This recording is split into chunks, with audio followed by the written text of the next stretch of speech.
Hello students, I am Deepak Kumar Yadav and I am physics teacher. Today I will discuss two important topic, Newton's law of gravitation.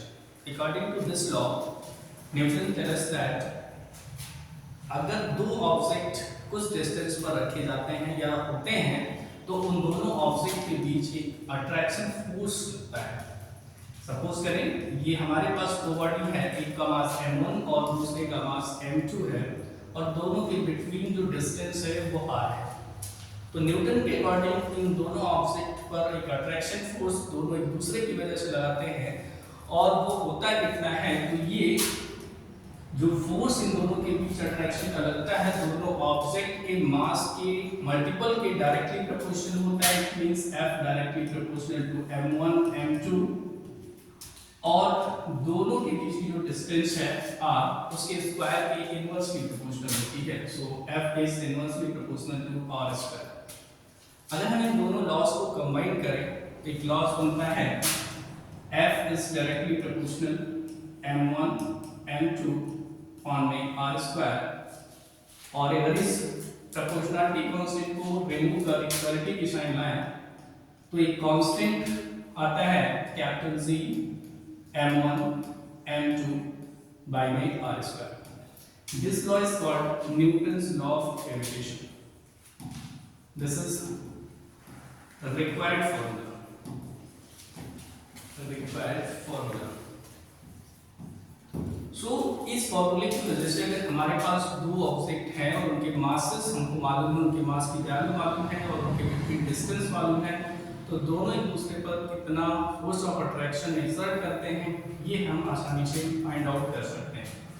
एक example लेते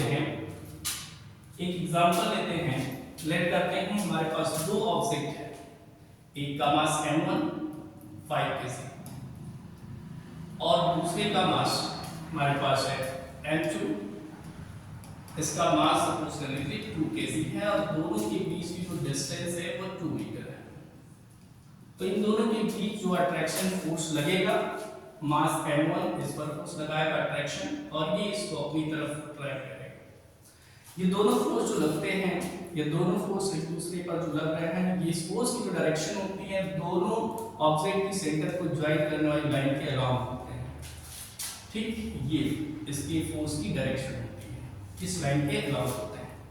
तो इनके between force क्या लग रहा है, तो आपके पास m1 5 kg और m2 2 kg और distance 2 metre. According to Newton's law of gravitation, F is equal to capital Z m1 m2 by r square.